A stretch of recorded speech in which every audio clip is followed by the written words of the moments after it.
Kaplan Mulholland, and her plastic surgeon husband are the latest to pack their bags. I'm very pleased to say that I am joined by Anne now. Anne, thank you very, very much for joining us here tonight. Thanks for having me here. This is an important issue. It is. So yes. Let's just ground it first. Do you mind me asking, so what are you and your husband worth, roughly? Between around $500 million, probably more. And as it currently stands, you have non-dom tax status, but you do pay, you contribute to the British economy. We contribute on our income here. We contribute. I have a castle. We have 100 employees. They're paying tax. I pay tax on my income. My husband pays tax on his income here. But we have businesses and companies worldwide and properties. We don't want to be taxed, as we've come in here, on our worldwide income. Who wants to be double taxed? Especially at the level that we're at, that you're talking, you know, hundreds of millions of dollars in tax. A year? We pay a lot of tax right. on our income. So on capital gains, on the sale of businesses. Who wants to do that? Okay. And who would stay for it? No one will stay for it.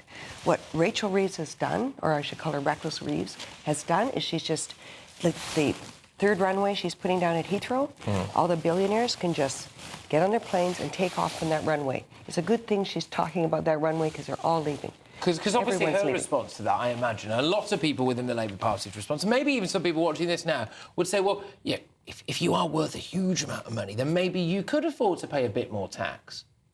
Absolutely, you could, but not when you're in our position. And many of the people here, the 72,000, probably about 40,000 of the 72,000, are very, very wealthy.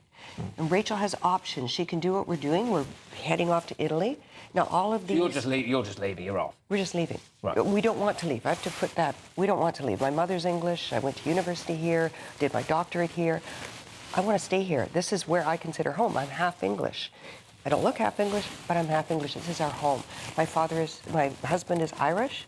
We want to stay here.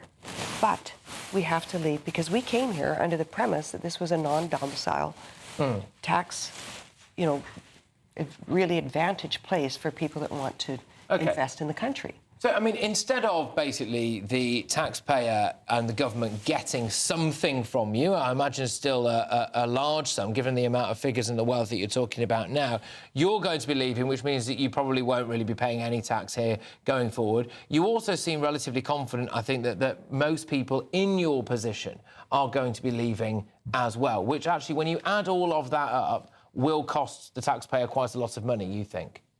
I think... They're thinking there's going to be between $12 billion plus $4 billion of income coming in. If the tax, they're assuming that people won't leave. What they're going to do is they're going to lose all the tax and all of the money they're getting right now, all of the investment into luxury, the luxury homes that everyone is investing in, the luxury goods, the restaurants, the hotels, all the money. We're a gift coming into this country because we spend money in the country. Otherwise, there's no one going to be here, no one going to spend money. This is a no-brainer for anybody with wealth that has come in under a different regime. They're just going to leave. And all the countries, Italy, Switzerland, they're rolling out the red carpet and saying, come on in here. Well, that's interesting. So, yes, so what are those countries doing for you? Are they now looking at what's going on in Britain and they are seeing that people like yourselves are being conceivably penalised a bit? Yep. They're actually on manoeuvres now, are they, to try to entice you over there? They're just not changing their regime. We pay, when we go to Italy, €200,000 for one person and €35,000 for a spouse and any extra children. So $235,000 a year we pay into Italy. Now, can you imagine if Reckless Reeves said, OK, why don't we charge £200,000? We have two options. You can do her option, or you can pay £200,000 every year, same type of deal, and then you take 72,000 non-doms, but just say it's 40,000, but 72,000, you could get billions and billions of dollars, of pounds in income a year instead of losing it all. So she has an opportunity to get that money and keep the wealthy here. Now, people say, OK, bye-bye, we don't want the millionaires. We don't want... Because they are saying that. Some people are saying that. I mean, some people within the Labour Party and people who write for The Guardian are literally saying, well, good riddance, then, if you're not willing to pay.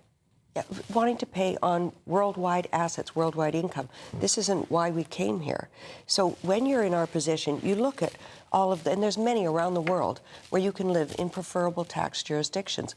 You choose that. We chose England for all the other reasons. we wanted to live in England. We're used to being in England. So all the people like us are going through that Rolodex of choices and saying, England's off, we're not doing it. And they're not going to come in on her new, you know, what she said, well, you can come in and you can invest at a referral rate for 4 years. They're not going to do it.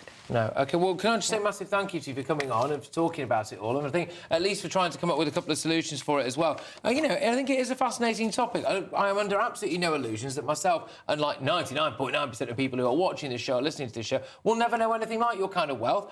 I think the flip side to it is we shouldn't resent people who do have that kind of wealth, and actually maybe at times look at the bigger picture and think, well, all right, they might not be paying as much tax per head as some people, but they're still paying a huge amount of money. Do we want to lose all of that? Because people in your position are highly mobile, aren't they? So there we go. But thank you very much. It's been tremendous to have you on the show. I hope to have you back on. And it's unfortunate that we couldn't do this interview stood up, actually, because you have the most remarkable outfit on. I don't know if you might be able to just show that when you walk out. But anyway.